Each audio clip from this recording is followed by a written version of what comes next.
नमस्कार, news India 24/7 के इस खास कार्यक्रम में आपका स्वागत है। मैं हूं विजय त्रिवेदी। दिल्ली और महाराष्ट्र सरकार से जुड़े दो अहम मामलों पर आज सुप्रीम कोर्ट ने फैसला सुनाया। दो मुख्यमंत्री, एक राष्ट्रीय राजधानी दिल्ली में बैठे हुए तो दूसरे आर्थिक राजधानी कहे जाने वाली मुंबई में। लेकिन गुरुवार का दिन अरविंद केजरीवाल यानी दिल्ली के मुख्यमंत्री और महाराष्ट्र के मुख्यमंत्री एकनाथ शिंदे दोनों के लिए बहुत बड़ा सुकून लेकर आया। दोनों को यह सुकून सुप्रीम कोर्ट के अलग अलग फैसलों से मिले। ऐसा सुकून जिससे दोनों की बातें खिल गई होंगी। वो भी क्यों ना, केंद्र बनाम दिल्ली सरकार के अधिकारों की लड़ाई में अरविंद केजरीवाल सरकार को ऐतिहासिक जीत मिली बताई। अब वहीं दिल्ली के असली बॉस होंगे। उधर एकनाथ शिंदे सरकार को तो एक तरह से अवैधान ही मिल गया। लोगों को लग रहा था कि ये सरकार गिर सकती है, लेकिन वो खतरा टल गया। हालांकि इस मामले में राज्यपाल और विधानसभा अध्यक्ष की भूमिका पर सुप्रीम कोर्ट ने जरूर सवाल उठाए हैं। लेकिन एक तीसरे शख्स भी है जो शायद आज पछता रहे होंगे, उद्धव ठाकरे। आज हाथ मल रहे होंगे कि काश फ्लोर टेस्ट से पहले इस्तीफा नहीं दिया होता तो हो सकता है कि आज सत्ता में वापसी हो जाती, क्योंकि कोर्ट ने कहा कि उद्धव ठाकरे को मुख्यमंत्री के रूप में बहाल नहीं किया जा सकता। उन्होंने सदन में बहुमत साबित होने से पहले ही इस्तीफा दे दिया था। आज हम इन्हीं दोनों ऐतिहासिक फैसलों पर चर्चा करेंगे।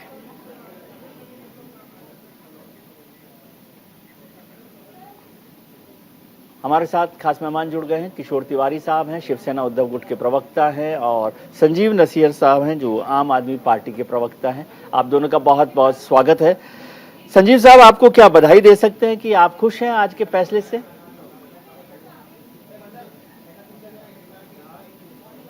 आप अनम्यूट कर लें अपने को सर।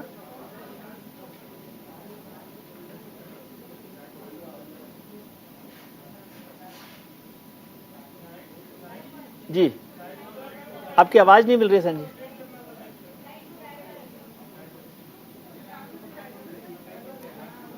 अनम्यूट कर लें, तब तक मैं किशोर जी से बात करता हूं। किशोर जी, जो फैसला आया है वो कुछ हद तक आपके पक्ष का हो सकता है, लेकिन आज आपको लगता है कि यदि किशोर तिवारी जी ने सही वक्त पर सही सलाह दे दी होती तो उद्धव ठाकरे शायद फिर से मुख्यमंत्री हो सकते थे? नहीं, क्या है, जिस तरीके से बीजेपी ने राजनीति की जी, तो उद्धव जी बहुत आहत हो गए और अपने ही लोग अपने को छोड़ के चले जाए जी, तो जनता के दरबार में जाना ही उन्होंने उचित समझा। और उनका एक अपनी लाइन अपन खींचते हैं वो खुद, और उन्होंने ये निर्णय लिया था नैतिकता के सहारे जी। अब हम जनता में जाएंगे कि ज्यादा फर्क पड़ता भी नहीं ना जी। अभी तो चुनाव का मौसम आ गया और एक साल के अंदर हमने देख लिया कि हम कहाँ हैं और एकनाथ शिंदे और फडणवीस जी कहाँ हैं जी। लेकिन आप सुप्रीम कोर्ट के ऑपरेशनल पार्ट को देखते हैं जी, तो उसमें उसने डिटेलिंग किया है कि कैसे ऑफिस ऑफ द गवर्नर का मिसयूज होता है जी, ऑफिस ऑफ द स्पीकर का मिसयूज होता है, और ये पूरी सरकार। तिवारी जी, आपके पास आता हूं एक बार। दिल्ली के मुख्यमंत्री अरविंद केजरीवाल साहब भी इस फैसले पर कुछ कह रहे हैं, एक बार उनको सुन लेते हैं। मामले अब दिल्ली की मुख्यमंत्री के पास नहीं रहेंगे, वो एलजी के पास रहेंगे या केंद्र सरकार के पास रहेंगे। इसका क्या मतलब हुआ? इसका मतलब ये हुआ कि दिल्ली सरकार में काम करने वाले जितने भी ऑफिसर हैं, जितने भी कर्मचारी हैं, ऊपर से लेके नीचे तक, आईएएस अफसर से क्लास ए से लेके क्लास 4 कर्मचारी तक, चपरासी तक, सारे कर्मचारियों की ट्रांसफर पोस्टिंग, उनकी डिसिप्लिनरी प्रोसीडिंग्स, नई अपॉइंटमेंट, पोस्ट क्रिएट करना, पोस्ट एबॉलिश करना, पक्के करना, ये सारा जो है ये अब दिल्ली की चुनी हुई सरकार के पास नहीं होगा। यानी कि अगर मैं मुख्यमंत्री हूं, मेरे सामने कोई कर्मचारी रिश्वत ले रहा है, मैं उसे सस्पेंड भी नहीं कर सकता, मैं उसकी ट्रांसफर नहीं कर सकता। एजुकेशन सेक्रेटरी कौन होगा ये हम नहीं तय कर सकते, हेल्थ सेक्रेटरी कौन होगा ये हम नहीं तय कर सकते। ये आदेश प्रधानमंत्री जी ने 23 मई 2015 को पारित किया। 8 साल हो गए उन बातों को, 8 साल से संघर्ष कर रहे हैं हम लोग। इस दौरान इस आदेश को इस्तेमाल करके दिल्ली के कामों को जानबूझ के रोका गया। हम दिल्ली में स्कूल अच्छे करना चाहते थे, तो वो जानबूझ के ऐसा एजुकेशन सेक्रेटरी बिठाएंगे जो कि काम ना करे। हम अगर मोहल्ला क्लिनिक बनाना चाहते हैं तो जानबूझ के ऐसा हेल्थ सेक्रेटरी बनाया जाएगा जो कि काम ना करे। जानबूझ के ऐसा फाइनेंस सेक्रेटरी बिठाया जाएगा जो हर चीज के अंदर अड़ंगा अड़ाए। तो इसको इस्तेमाल करके दिल्ली के हर काम को रोका गया। एक तरह से मेरे दोनों हाथ बांध दिए गए पीछे और मुझे नदी में फेंक दिया गया कि अब तैरो। ये तो ऊपर वाले का शुक्र है कि दोनों हाथ बंधे हुए होने के बावजूद भी हम किसी तरह से तैरते रहे और ऊपर वाला हमारा साथ देता रहा। इन सारी कठिनाइयों के बावजूद दिल्ली के अंदर हम लोगों ने इतना शानदार काम किया पिछले 8 साल के अंदर। तो आप सोच सकते हैं कि अगर हमारे पास पूरी पावर होती तो हम कितना ज्यादा काम कर सकते थे। आज हम सुप्रीम कोर्ट के जस्टिस चंद्रचूड़ के जो और चारों जजेस हैं उस बेंच में, संविधान पीठ में, उन सब के तहे दिल से शुक्रिया अदा करते हैं कि उन्होंने हमारे साथ न्याय किया। मैं दिल्ली की जनता को केवल नहीं देना चाहता, बधाई देना चाहता हूं और उनका शुक्रिया करना चाहता हूं कि जो इतना लंबा संघर्ष था, उस संघर्ष में दिल्ली की जनता ने मेरा साथ दिया। दिल्ली की जनता के साथ के बिना मैं कुछ नहीं कर सकता था। 8 साल के संघर्ष के बाद दिल्ली सरकार को ये जीत मिली है कि अब वो अधिकार, दिल्ली सरकार में कामकाज करने का पूरा अधिकार दिल्ली सरकार को मिल गया है। मुख्यमंत्री अरविंद केजरीवाल साहब ने इस मसले को लेकर सुप्रीम कोर्ट की जो 5 जजेस की बेंच है उसका भी शुक्रिया अदा किया और जनता को भी बधाई दी है। हमारे साथ खास मेहमान जुड़े हुए हैं। किशोर तिवारी जी, आप महाराष्ट्र की बात भी हम लोग कर लेते हैं, दिल्ली की बात कर ली, फिर संजीव जी के पास भी आएंगे। राजपुंज साहब भी हमारे साथ जुड़ गए जो शिंदे गुट के नेता हैं, और शम्स ख्वाजा साहब जो संविधान विशेषज्ञ हैं वो भी हमारे साथ जुड़ रहे हैं। तिवारी जी, आप बात कर रहे थे, मैं आपसे समझना चाह रहा था कि यदि उस दिन तिवारी जी की सलाह सही समय पर मिल गई होती उद्धव साहब को, तो वो आज मुख्यमंत्री फिर से बने रह सकते थे। नहीं, देखो कैसा है, मैं अभी बताता हूँ कि उनके सामने ये सवाल तो था ही जी, उनके पास ये सवाल तो था ही कि सत्ता में बने रहे क्या सत्ता से छोड़ दे। तो उन्होंने बंगला खाली कर दिया था और उनकी मानसिकता बन गई थी कि जिस प्रकार से उन्हें छोड़ा गया और जो लोग उनको छोड़ के गए उनके भरोसे ही उन्होंने सरकार चलाई थी, तो बहुत उनको बुरा लगा कि बाला साहब ठाकरे की श्रद्धा बताने वाले ये लोग कैसे निष्ठा छोड़ के चले गए। तो सर, बिना फाइट के, बिना लड़ाई के मैदान छोड़ देना कोई अच्छी बात तो नहीं है। नहीं, जनता के मैदान में चले गए और मोह नहीं है उनको, उनका एक स्वभाव नहीं है। ये जैसे राजनीति में स्वभाव होता है कि सत्ता छोड़ी नहीं जाती, उनका नहीं था। उनको जबरदस्ती सीएम बनाया गया था और बहुत बीजेपी ने बहुत ओछे आरोप लगाए, पार्टी को तोड़ा। लेकिन हम जनता में जा रहे हैं। अभी आज के निर्णय से सुप्रीम कोर्ट ने भी बताया कि राज्यपाल के ऑफिस में दुरुपयोग हुआ, स्पीकर ने सत्ता का दुरुपयोग किया और इलेक्शन कमीशन ने भी हमसे अन्याय किया, ये बात मैं ये बोलूंगा। तो ये सब व्यवस्था के अंदर हम अभी टिके हैं और हम जनता में जाएंगे। आप खुश हैं फैसले से? सुप्रीम कोर्ट के फैसले से आप खुश हैं? सुप्रीम कोर्ट के फैसले से तो मैं खुश हूं। अगर ऑपरेटिंग पार्ट के बाद कंफर्मेशन भी हमारे तरफ से होता तो कम से कम ये असंवैधानिक और इलीगल सरकार को हटा देते तो अच्छा रहता। लेकिन सुप्रीम कोर्ट का निर्णय है, मैं उसका स्वागत करूंगा। सुप्रीम कोर्ट ने दिल्ली के बारे में भी निर्णय लिया, उसका भी मैं स्वागत करूंगा, क्योंकि जनता की चुनी हुई सरकार को निर्णय लेने की क्षमता होनी चाहिए। लेकिन उद्धव जी ने राजीनामा नहीं दिया होता तो उद्धव जी को आज वो सत्ता में बहाल कर देते। ये सब चीजें एक और भटकी है। लेकिन मैं चाहता हूं कि इलीगल सरकार को कंटिन्यू करना ही थोड़ा अनुचित लग रहा है मुझे। ठीक है। और अब बीजेपी कितनी जी, राजपुंज साहब हमारे साथ जुड़े हुए हैं, शिंदे गुट के नेता हैं। पुंज साहब, सुप्रीम कोर्ट का जो फैसला आया है उसने भले ही आपको मोटे तौर पर सरकार बनाए रखने का एक हक दे दिया है कि सरकार कंटिन्यू करे, लेकिन जितने सवाल खड़े किए हैं उस पर किशोर तिवारी साहब और शिंदे जो शिवसेना है, उद्धव गुट, वो कह रहे हैं कि अब आपके पास नैतिक अधिकार तो नहीं बचा है राज्यपाल की भूमिका पर। जी जी विजय जी, देखिए नैतिक अधिकार क्या बचा है और क्या अनैतिक अधिकार है, ये तो किशोर तिवारी जी बहुत अच्छी तरह जानते हैं, क्योंकि आज जिसका आप पक्ष ले रहे हैं तो हमारे आदरणीय किशोर तिवारी जी, हम उनका आदर करते हैं और हमारे सीनियर हैं। तो लेकिन सबसे बड़ी बात है नैतिकता अनैतिकता के ऊपर अगर हम बात करें तो आज आप एक चीज और देखिए कि जिस प्रकार से आप जिस आइडियोलॉजी को आपने फॉलो किया, जिस आइडियोलॉजी के तहत आप सत्ता में आए, आपने उस आइडियोलॉजी को फॉलो किया। आपका एक एक शिव सैनिक उस आइडियोलॉजी पे आपके साथ खड़ा था, उस आइडियोलॉजी को आप दरकिनार कर दिया, आपने बिल्कुल उसको समझ लीजिए एक तरह से धराशायी हो गए। तो आप दूसरों के जिसका हम जैसे कहते हैं ना मुंह में पानी का घुट पी के जिसके बारे में हम कहते रहे, उस कांग्रेस, उस एनसीपी, उनके साथ मिलकर आपने सरकार बनाई, तो मतलब कहाँ आइडियोलॉजी रही? हिंदुत्व की जो बात आज तक शिवसेना करती आई है तो वो कहाँ नजर आई? तो नहीं आई ना। तो हर शिव सैनिक जो अंदर से था वो टूट चुका था इन चीजों से, चाहे कोई भी हो, चाहे मैं भी हूं या कोई भी, इसमें कोई दो राय नहीं है। हो सकता है कहीं ना कहीं किशोर तिवारी जी भी उस चीजों से संतुष्ट नहीं होंगे, लेकिन ठीक है, अब जो भी है।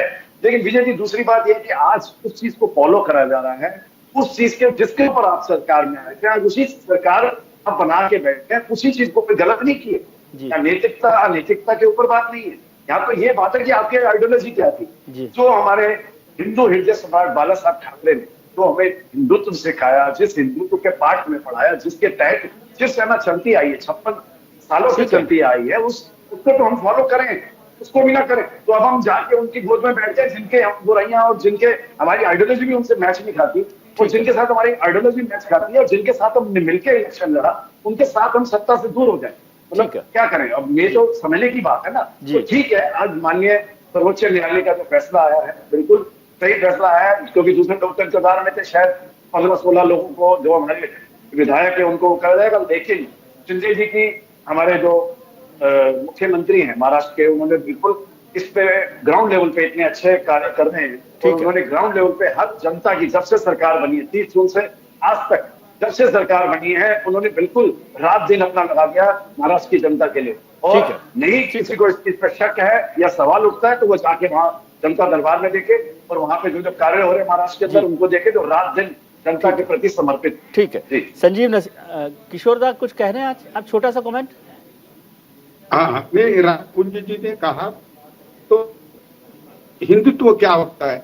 हमने कांग्रेस और राष्ट्रवादी के साथ समझौता किया, वो क्या पाकिस्तान की पार्टियां हैं क्या? और वो क्या हिंदू विरोधी पार्टियां हैं क्या? देखो सामाजिक न्याय और आर्थिक विकास के प्रश्न पे ठीक है, इस पर तो हम चर्चा कर लेंगे जी। ठीक है, इस पर चर्चा करेंगे। संजीव नसीह साहब, मुख्यमंत्री जी को भी सुना, मुख्यमंत्री जी बड़े खुश है, आप इससे क्या बदलाव देख रहे हैं? दिल्ली में क्या बदलाव अब हो जाएगा? विजय जी देखिए, आज सर्वोच्च न्यायालय का जो निर्णय आया है जी, ये एक किस्म से लोकतंत्र की दिल्ली की जीत है जी, दिल्ली की एक एक जन की जीत है। और अरविंद केजरीवाल जी के नेतृत्व में जो भारतीय जनता पार्टी और लेफ्टिनेंट गवर्नर द्वारा जो रोड़े अटकाए जा रहे थे जी, मैं समझता हूं कि सर्वोच्च न्यायालय के इस फैसले से वो सब रोड़े हट जाएंगे जी, और गति जो है वो गति तेज होगी। जो वेलफेयर स्कीम्स और जो वेलफेयर के जो काम थे दिल्ली सरकार के, उनमें एक गति आएगी, स्पीड बढ़ेगी जी। क्योंकि कोई भी फैसला जब चुनी हुई सरकार लेती है तो उसका एग्जीक्यूशन क्योंकि एग्जीक्यूटिव के थ्रू होता है और एग्जीक्यूटिव के जितने भी ऑफिसर थे उनकी अपॉइंटमेंट, उनका ट्रांसफर, उन सब पे बड़ा भारी कंफ्यूजन था। तो सर्वोच्च न्यायालय की आज का जो फैसला है ये मैं मानता हूं कि दिल्ली के एक एक जन के लिए जिन्होंने अरविंद केजरीवाल जी पे बार बार भरोसा जताया है, तो उनके जो वेलफेयर स्कीम्स है, जितना अधिकार आप चाह रहे थे क्या उतने मिल गए? नहीं, देखिए हमारे को संविधान के हिसाब से जो अधिकार मिलने चाहिए थे, मैं ये मानता हूं कि सर्वोच्च न्यायालय के इस फैसले के बाद अगर भारतीय जनता पार्टी कोई और नया रोड़ा ना अटकाए, अगर एलजी साहब अपने संवैधानिक दायरे को समझे, तो मैं मानता हूं कि दिल्ली के लिए आज के जो अधिकार हैं, इन अधिकारों से हम लोग बिल्कुल प्रसन्न हैं और भारतीय जनता पार्टी को भी ये समझना चाहिए कि चुनी हुई सरकार को जो अधिकार मिलने चाहिए थे वो आज सर्वोच्च न्यायालय ने दिए ठीक हैं। है। और मैं मानता हूं कि दिल्ली वालों की ये जीत है, बहुत बड़ी जी, जीत है। हमारे साथ संविधान विशेषज्ञ शम्स ख्वाजा साहब जुड़े हुए बहुत सीनियर लोगों में से हैं और जब भी मुझे संकट होता है तो मैं ख्वाजा साहब को तकलीफ देता हूं। सर, दोनों फैसले हैं, दो अलग अलग फैसले हैं, दिल्ली का और महाराष्ट्र का। आप कैसे देखते हैं इसमें 10th शेड्यूल की भी चर्चा और दिल्ली और सेंट्रल गवर्नमेंट का जो एक रिलेशनशिप है उसको कैसे आप देख रहे हैं इन फैसलों से? देखिए, पहले मैं सेंट्रल गवर्नमेंट का और दिल्ली गवर्नमेंट का जो रिलेशनशिप पे जो फैसला आया है उस जी। पे थोड़ा सा कमेंट करना चाहूंगा। जी, कॉन्स्टिट्यूशन ऑफ इंडिया जो है वो सबसे ऊपर right to self determination of the people of India रखता है। जी, यानी हिंदुस्तान के लोग, उनको जो इख्तियार दिया गया है वो इख्तियार जो कॉन्स्टिट्यूशन की का पैराडाइम है, प्रणाली है, उससे उसके थ्रू रिप्रेजेंट करते हुए अपने आप को, अपना फ्यूचर, अपना प्रेजेंट डिटरमिन करते हैं। जी, उसकी मटेरियल टूल क्या है? उसका मटेरियल टूल है लेजिस्लेचर, इलेक्टेड पीपल, एमएलएज और एमपीज। जी, अब जहां जहां कॉन्स्टिट्यूशन में या स्टैट्यूट्स में यानी कानूनों में ये जिक्र आता है जी, the government and the people, तो गवर्नमेंट जो फॉर्म हो रही है वो लोकमत से फॉर्म हो रही है।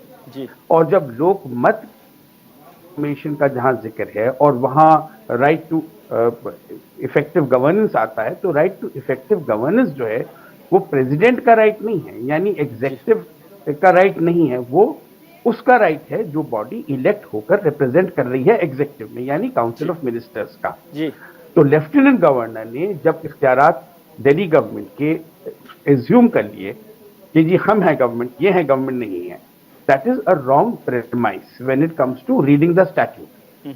सिमिलरली अरविंद केजरीवाल ने खूब ताली बजाई थी जब कश्मीर में आर्टिकल 370 हटाते हुए जी, केंद्र सरकार ने ये कहा कि जहां पर मैंडेटरी रिक्वायरमेंट था कि लेजिस्लेचर को कंसल्ट करके हटाएगा केंद्र उस कॉन्स्टिट्यूशन को जो कश्मीर का कॉन्स्टिट्यूशन है या 370 का जो स्पेशल प्रोविजन है उसको जब तब्दीली करेगा तो लेजिस्लेचर को कंसल्ट करना मैंडेटरी होगा। जी, तो उस वक्त केंद्र सरकार ने क्या किया? केंद्र सरकार ने प्रेसिडेंट्स रूल लगाकर ये कहा कि गवर्नर जो है वही लेजिस्लेचर को रिप्रेजेंट कर रहा है आज की तारीख में, और आज की तारीख में गवर्नर का जो कहा है वो लेजिस्लेचर का कहा है, वो लोकमत है।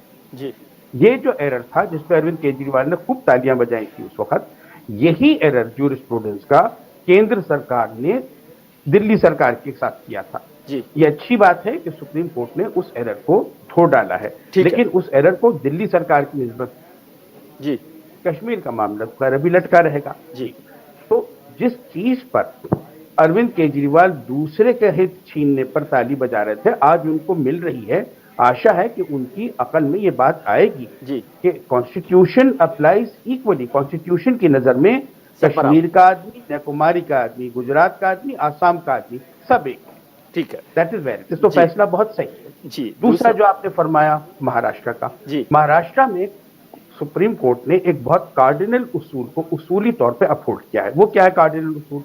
कार्डिनल उसूल ये है जो कॉन्स्टिट्यूशन में बहुत एक्सप्रेसली कहा गया है कि no proceedings of the legislature shall be called, legislature में पार्लियामेंट भी शामिल है, असेंबली भी शामिल है, जी। No proceedings of the legislature shall be called in question in a judicial proceeding. जी, तो उन्होंने ये माना है कि जो पार्लियामेंट या लेजिस्लेचर में जो प्रोसीडिंग्स हो रही हैं, जो यानी जो स्पीकर एक्सरसाइज कर रहा है अपने Rights को। पावर्स को, पावर्स, जी, राइट्स को, पावर्स को, जी। मैं पावर्स कहूंगा, पावर्स, ठीक। उन पावर्स को, जी, उन पावर्स को एक्सरसाइज का जो एक्सरसाइज है वो कोर्ट्स में नहीं क्वेश्चन किया जा सकता। जी। अगर स्पीकर बेईमानी कर रहा है तो पॉसिबल है।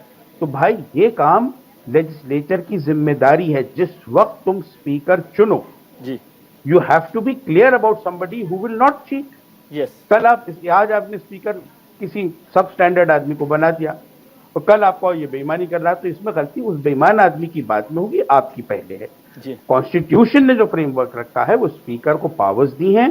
उन स्पीकर्स की पावर्स में इंटरफेरेंस, चाहे वो सबसे पहले नैनीताल हाई कोर्ट ने किया था कुछ साल पहले, वहां से लेके आगे तक जितने फैसले हुए हैं इंक्लूडिंग कुछ जजमेंट सुप्रीम कोर्ट के, वो गलत है। जी। स्पीकर की पावर्स जो हैं they are the final and absolute.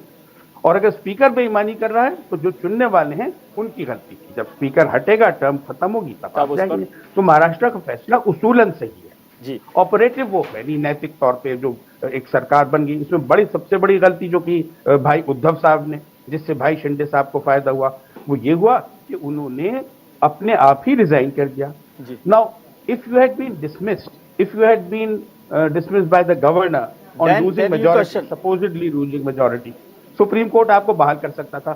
आपने अपने हाथ से रिजाइन किया, उसको माफ कीजिए, सुप्रीम कोर्ट ना बहाल कर सकता ना करेगा।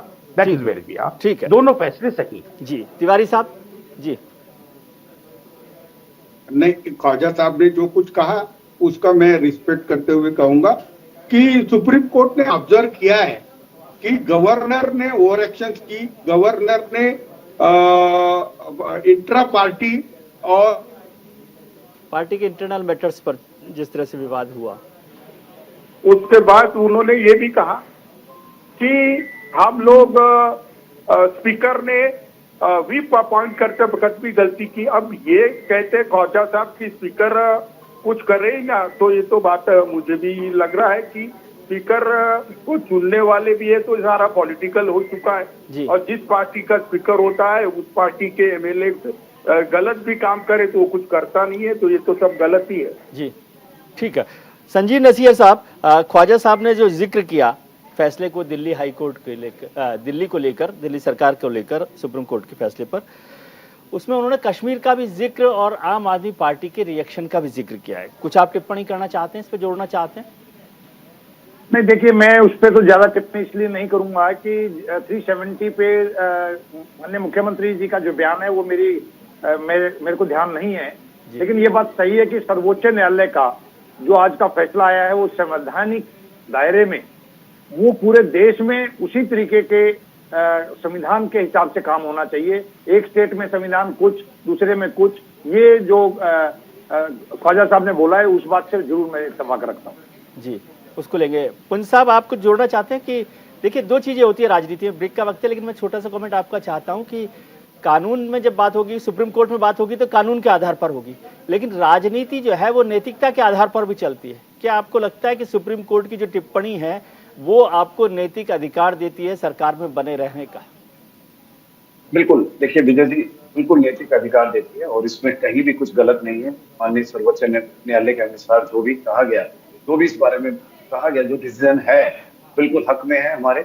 और उसके बाद जो शिवसेना आज सामने है, और मैं तो ये कहूंगा ये शिवसेना उसी आइडियोलॉजी पे चल रही है, हिंदू हृदय सम्राट बाला साहब ठाकरे के हिसाब से और आनंद हमारे जो नेता हैं बीगे साहब के हिसाब से। और दूसरा, आज शिवसेना हमें इस बात की खुशी है, हर शिवसैनिक को इस बात की खुशी है कि वो आज अपनी आइडियोलॉजी के कम से कम उसके ऊपर टिका हुआ है, उसके ऊपर कार्य कर रहा है। और जो चीज के तहत हमें लोगों ने चुना, जिसके ऊपर हमें वोट मिले, अगर हम इस प्रकार से चलते रहते तो आज ये बार बार एक चीज कहते हैं विजय जी, जो पीछे ये। जी चलिए, वक्त एक छोटे से ब्रेक का, ब्रेक के बाद लौटेंगे, फिर चर्चा करेंगे सुप्रीम कोर्ट के फैसले की। हमारे विद्वत पैनल हमारे साथ जुड़ा हुआ है, आप कहीं मत जाइए, तुरंत लौट कर आते हैं। ब्रेक के बाद आपका एक बार फिर स्वागत है। हम चर्चा कर रहे हैं सुप्रीम कोर्ट के दो महत्वपूर्ण फैसलों की। एक दिल्ली सरकार से जुड़ा हुआ फैसला है, दूसरा महाराष्ट्र सरकार से जुड़ा हुआ फैसला है, जिसमें महाराष्ट्र सरकार में एकनाथ शिंदे सरकार को एक तरह से राहत मिल गई है और दिल्ली में अरविंद केजरीवाल साहब को ज्यादा अधिकार मिल गए हैं, जो वो लंबे समय से जिसकी लड़ाई लड़ रहे थे। महाराष्ट्र में एकनाथ शिंदे साहब और देवेंद्र फडणवीस की क्या प्रतिक्रिया है, पहले एक बार सुन लेते हैं, फिर आगे चर्चा शुरू करेंगे। कि सुप्रीम कोर्ट बहुत स्पष्टता से कहता है कि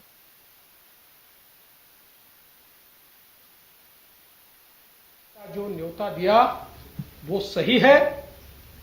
इसका ही मतलब ये होता है कि शिंदे जी के नेतृत्व में जो सरकार तैयार हुई है वो लेजिटिमेट है, वो कॉन्स्टिट्यूशनल है, और इसलिए हम सुप्रीम कोर्ट का आभार व्यक्त करते हैं। जो लोग ये कहते थे कि ये सरकार संवैधानिक नहीं है, उनको इसका जवाब मिल गया होगा, पूर्ण तरीके से मिल गया कि श्री एकनाथ शिंदे जी के नेतृत्व की सरकार ही संवैधानिक है। सर्वोच्च न्यायालय में जो महाराष्ट्र सरकार की जो केस थी, उसमें ये सरकार जो है हमने गठित किया हुआ शिवसेना भाजपा का वो कानूनी तौर से घटनात्मक दृष्टि से योग्य है, इसमें शिक्कामोर्तब हुआ है। अब घटना बाह्य बोलने वालों को ये सुप्रीम कोर्ट के निर्णय ने काल बाह्य कर दिया है।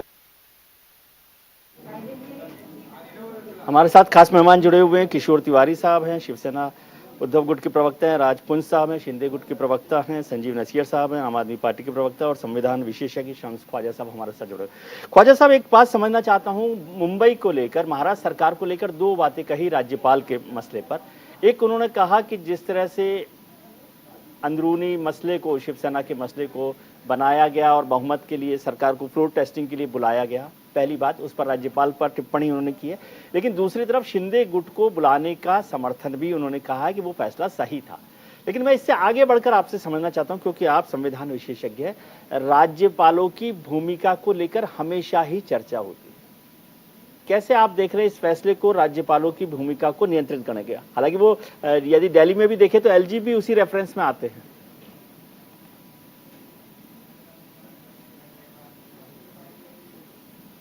वो एक कॉन्स्टिट्यूशनल पोजीशन जो दी गई है जी, वो कॉम्प्लेक्स है जी। एक एंड पर, एक फैसेट में वो रिप्रेजेंटेटिव और एजेंट है प्रेसिडेंट ऑफ इंडिया का जी।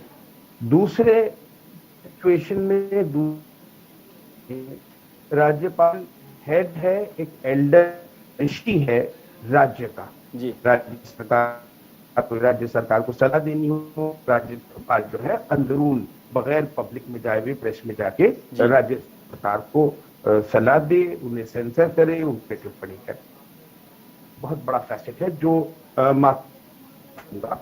हमारी ब्रांच के लोगों ने, यानी एक्चुअली और सुप्रीम कोर्ट ने, दोनों ने ऑब्जर्वेशन में मिस किया जी। और ये एक बड़ी बात कह रहा हूं, वो ये है कि कॉन्स्टिट्यूशन बहुत व्यापक रूप से कहता है, कॉन्स्टिट्यूशन जी, कि the governor is the head of the legislature. आमतौर से लोग समझते हैं कि लेजिस्लेचर में जो आदमी इलेक्ट हो गया वो लेजिस्लेचर का मालिक है, नहीं, वो लीडर ऑफ द हाउस है जी। legislature.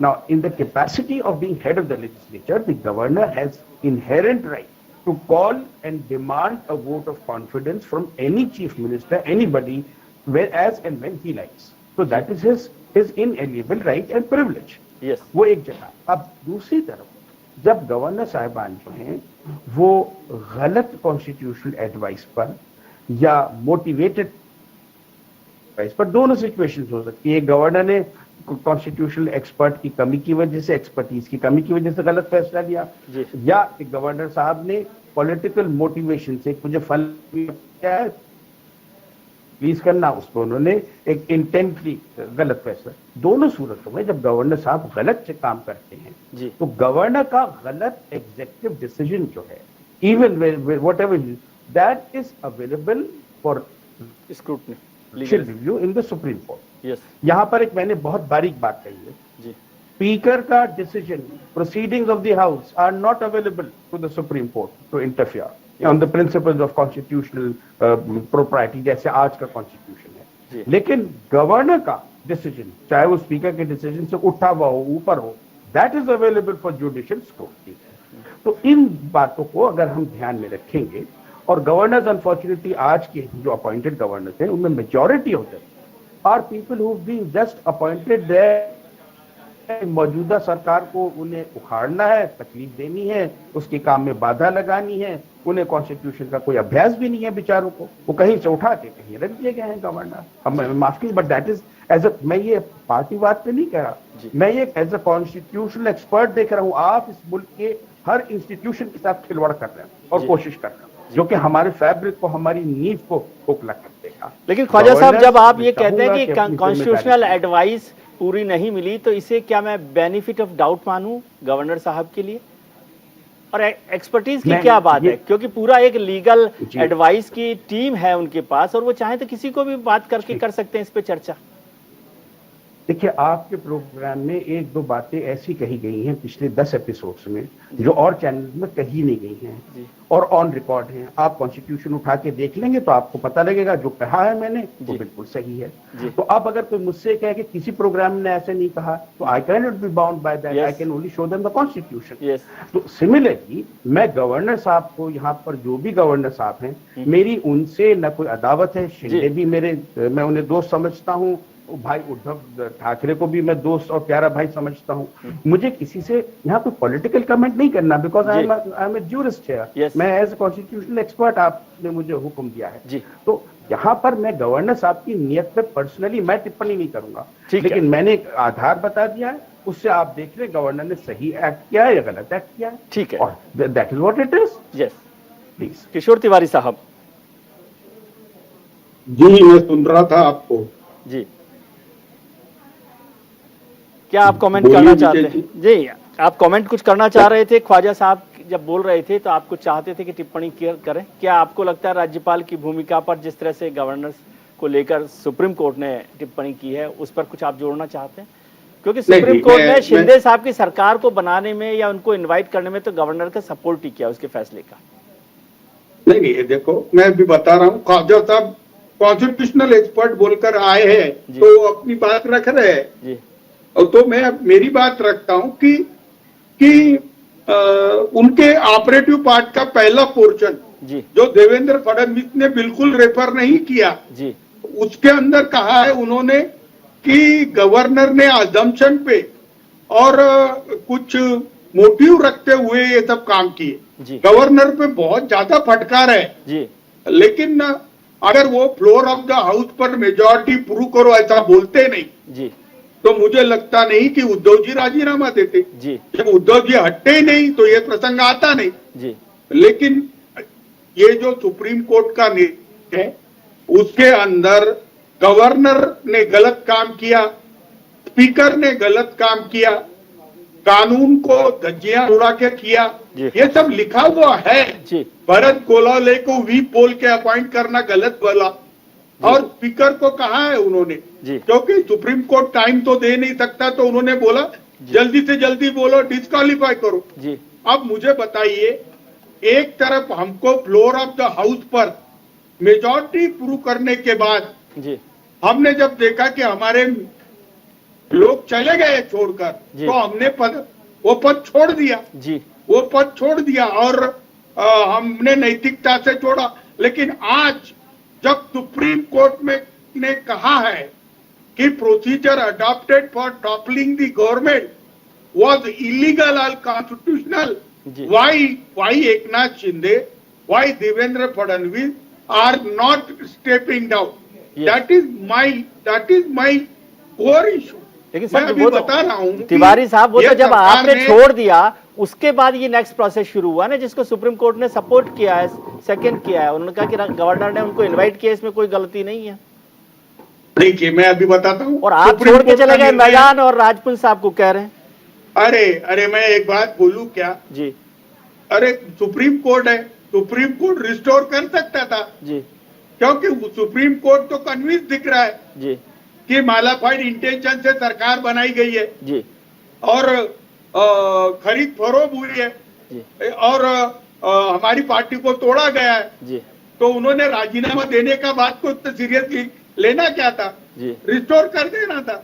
लेकिन वो सुप्रीम कोर्ट है जी, अब उसके बारे में क्या बोलेंगे हम? ठीक है, we will respect their decision, ठीक है, we will respect their decision. Okay, लेकिन जब गलत बोला है तो ठीक भी कर देना था, जो ख्वाजा साहब ठीक कर देना था ना जी। ठीक है, राजपूत साहब, उद्धव जी को, उद्धव भाई को बना लेना था ना जी।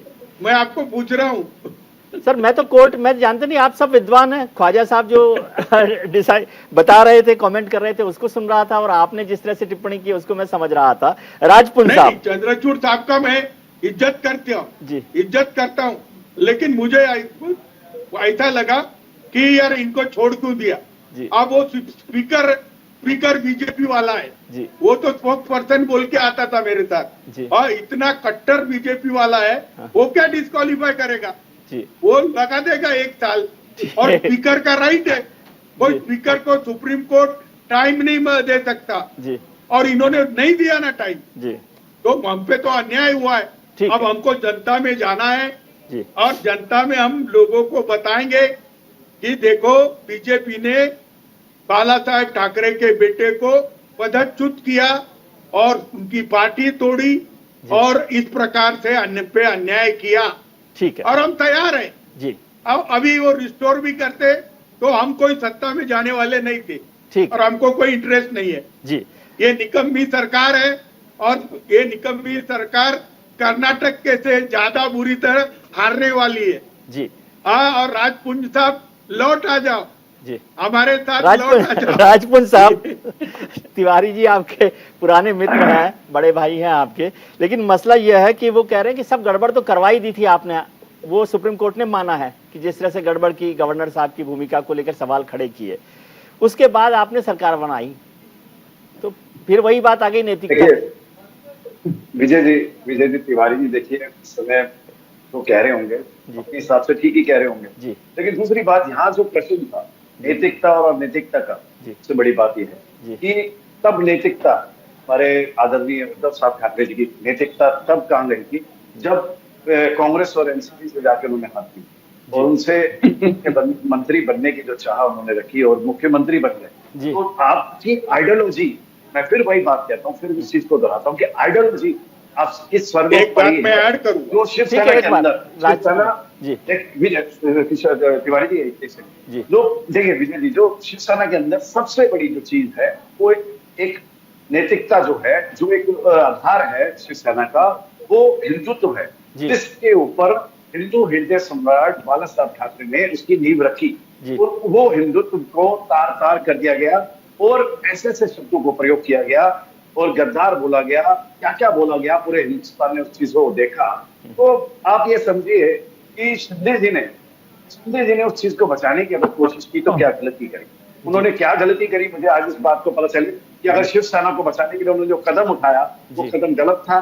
जो आज उन्होंने अपनी आइडियोलॉजी, अपनी विचारधारा, उसके तहत हिंदुत्व को बचाने के लिए अगर उसी चीज के ऊपर वापस लौटे, भारतीय जनता पार्टी के साथ गठबंधन में तो क्या गलत कर दिया, आज उनको क्यों ऐसा गलत कहा जा रहा है, और जो सही बात सही और गलत को गलत कहा तो उसमें क्या गलत है। जी संजीव नसीर साहब, बात जब सुप्रीम कोर्ट की हो रही है, आपने भी आज तारीफ की, लेकिन ऐसा होता है कि जब भी कोई आपके पक्ष में फैसला होता है, आपका मतलब केवल मैं आपकी बात नहीं कर रहा, हमारे पक्ष में जब फैसला होता है तो हम समझते हैं कि न्याय हो गया है, यदि हमारे पक्ष में नहीं होता है तो हमको लगता है कि अन्याय हुआ है।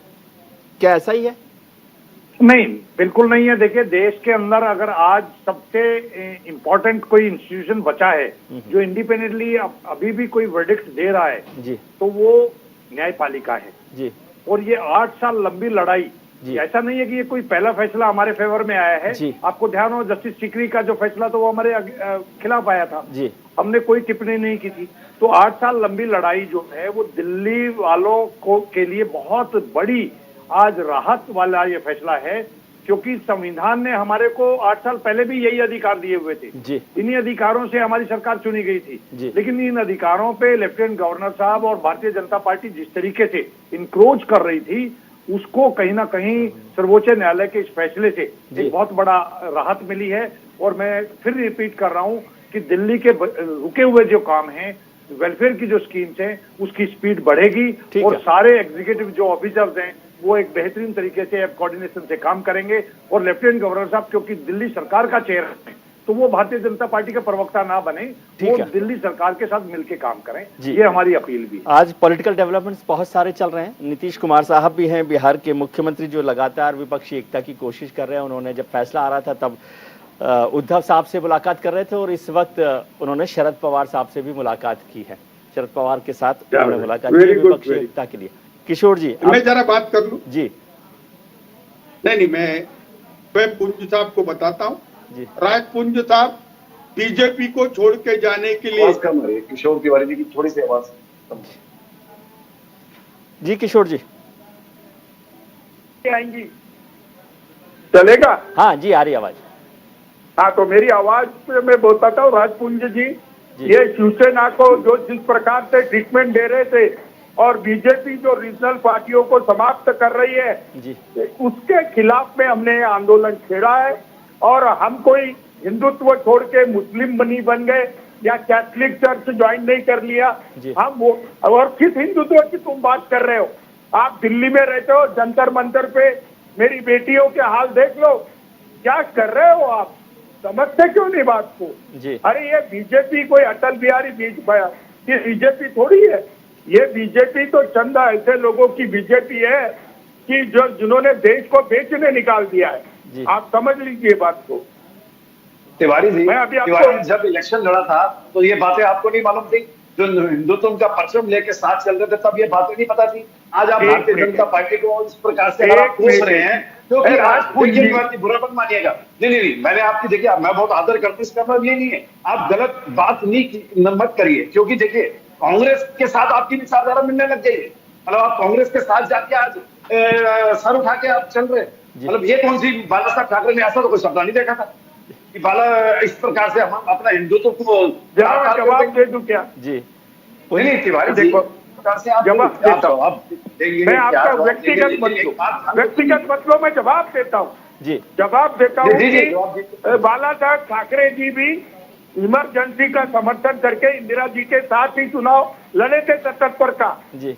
और मैं समझा रहा हूँ तुमको कि महाराष्ट्र में जो बीजेपी है उसने 5,000 करोड़ लगाकर शिवसेना को तोड़ा है। जी। और जब हमने कांग्रेस और राष्ट्रवादी के साथ सरकार बनाई थी जी। तो ये एकनाथ शिंदे साहब ने ही प्रपोजल दिया था। अरे ईडी तिवारी जी और धोखे के वजह से सरकार गई है। अरे ईडी में कई बातें और ऐसी धोखे के हैं वजह से सरकार गई है। कर दिया। शिवसेना को तिवारी जी वहाँ पे हनुमान चालीसा मत लगाइए। अरे गलत लोग हैं। देश में हनुमान गलत लोगों के चालीसा साथ आप जा रहे हैं। हनुमान अरे मैं बीजेपी में ही था पहले। अरे मैं बीजेपी में ही था पहले बीजेपी में ही था भाई। मुझे मालूम है ये फालतू किया बताइए। अरे पुलिस साहब, सैनिक के दिल के अंदर बहुत पुलिस सारी साहब तिवारी जी बड़े भाई के तौर पर आते हैं। तिवारी जी बताकर पार्टी उनके आदर के ऊपर कोई बात अरे भाई कोई विशेष अरे भाई सीजीआई साहब बोलते हैं वो गलत है। सीजीआई साहब बोलते हैं वो गलत है और आप जो बोलते हैं वो सच है। अरे सीजीआई साहब बोलते हैं वो गलत है, आप बोलते हैं वो सच है। सैनिकों के अंदर जो रोष था वो कहीं ना कहीं तो प्रकट होगा। वो रोष कहीं ये क्या रोष है? कब तक भरता जाएगा? कहीं तो का रोष है। वही रोष 40 लोग चले गए, अपनी आज विचारधारा लाखों के तहत लोग सरकार आज लाखों लोग मोदी के साथ है। कहीं आज लाखों लोग मोदी के साथ है। नैतिकता का पाठ उसको पढ़ाने की आवश्यकता नहीं है। आज सरकार को सरकार अपनी जगह है और हिंदुत्व के ऊपर काम कर रही है। जिस मुद्दे के ऊपर ही उसी मुद्दे पर चलो जनता में जाके देख ले, चलो जनता में जाके देख ले। मैं आपको बोल रहा हूँ जी, आप लौट के आ जाओ, आप लौट के आ जाओ, उद्धव जी के साथ रहो। ये बीजेपी गलत लोगों की है, इनका हिंदू से कोई लेना देना नहीं है। इनका चारित्र और नीति थोड़ी की तरी भ्रष्ट हो गई है। मैं बता रहा हूँ तुमको। ठीक है। उद्धव एक नाथ शिंदे साहब जेल जाने के डर से छोड़ के चले गए जी, नहीं तो ऐसी कोई बात नहीं थी जी। ठीक है। उन्होंने तो सत्ता बनाने को बोला था हमको, उन्होंने तो बीजेपी के साथ सत्ता छोड़ दो बोला था। तुम कहाँ चले गए राजपुंज साहब? अरे ये सब महाराष्ट्र की राजनीति है। ठीक है, ठीक है। Khwaja Sahab, you cannot listen. Khwaja Sahab, politics तो चलती रहती है, फिर मैं बात कर रहा हूँ। एक बात चर्चा हुई इस पूरे फैसले में 10 शेड्यूल को लेकर और गवर्नर की भूमिका को लेकर। मुझे बार बार लगता है कि गवर्नर की भूमिका को रीडिफाइन करने का वक्त आ गया है। क्या आपको ऐसा लगता है? देखिए, मैं इस बात पे कमेंट करने से पहले एक बहुत अहम बात आपसे कहना चाहूंगा जी। एक तो ये तिवारी जी अच्छी तरह से समझ लें जी कि जिस कॉन्स्टिट्यूशनल एडवाइस पर उद्धव चले हैं पहले, उसी पे चलेंगे तो दोबारा उन्हें कहीं डुबोया जाएगा। He has to understand, he has to get the message. He was given a very wrong advice to resign. जी। कॉन्स्टिट्यूशनल एक्सपर्ट कोई होता सही माने में तो उन्हें बताता टिके रहो, बने रहो, जी। सैलाब तुम्हें बहा के ले जाए वो सही है, तुम इसे छोड़ के मत जाओ। जी। That was the constitutional property उनके। उसी को चीफ जस्टिस ने, मैंने एक बहस में था तो उसमें मैंने सुना भी था ये बात। जी। दूसरी बात मैं उद्धव भाई से भी कहूंगा और इन्हें दूसरे पुंज साहब से कहूंगा, तिवारी जी से भी कहूंगा, आप लोग आज इस बात पे बहस कर रहे हैं कि हिंदुत्व कौन है, ये है या मैं जी। शर्म आनी चाहिए। कॉन्स्टिट्यूशन में आप पे जिम्मेदारी दी गई कि जब आप सरकार बना रहे हैं कि आप सेक्युलर होंगे, और आप गर्व से कह रहे हैं कि मैं मुसलमान नहीं हुआ, मैं ईसाई नहीं हुआ, मैं हिंदू रहा, मैं फला रहा। आप अपना धर्म, अपना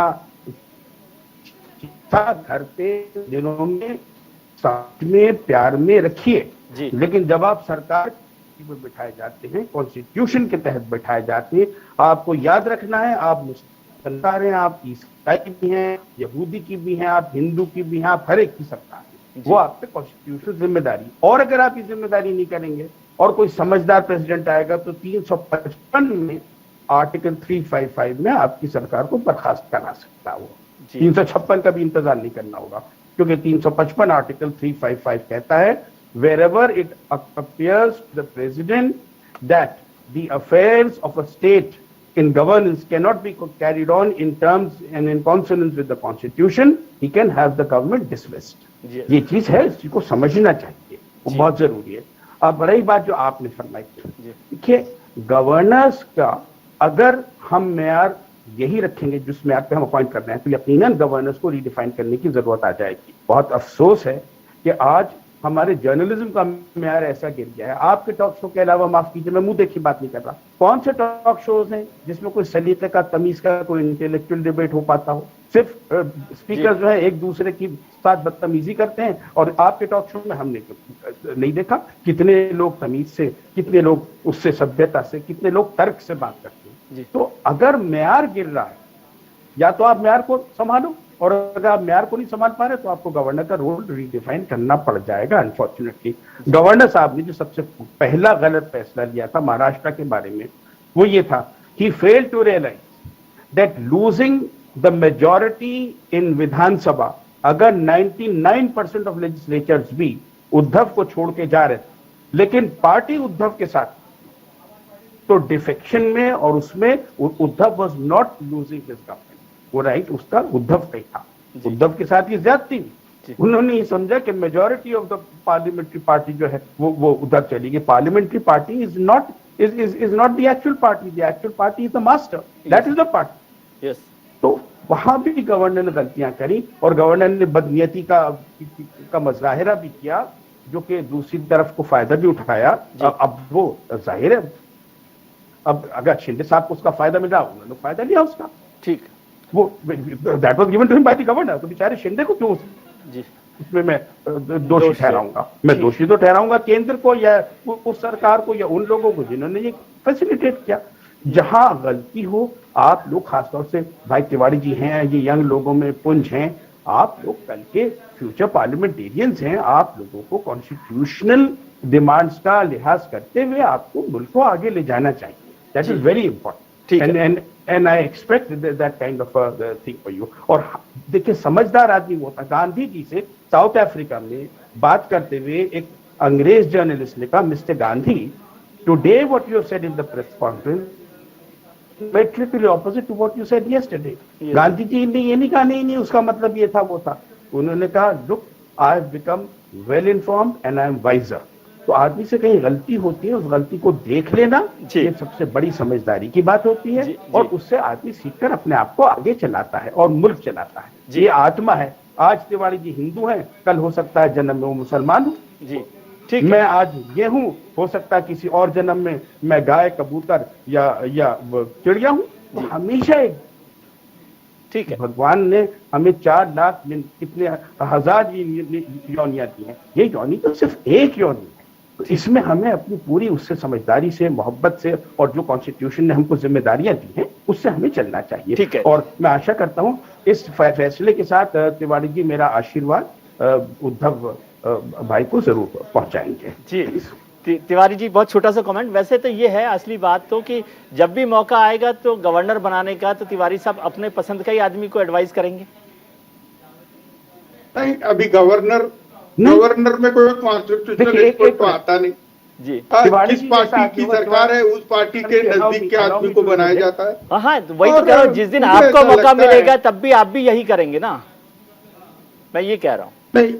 नहीं, मेरे को तो सपने में भी नहीं आता, क्योंकि मैं सत्ता में कॉम्प्रोमाइज नहीं करता। मुझे नहीं चाहिए। मैं जहाँ हूँ किसानों की सेवा कर रहा हूँ, अच्छी जगह पे हूँ, ठीक। और राजनीति में आप बुला लेते तो चर्चा कर लेता हूँ, लेकिन मैं अपने आप को मैं ख्वाजा साहब को बताना चाहता हूं कि मैं अपने आप को सबके पहले वो अल्लाह ने दिया हुआ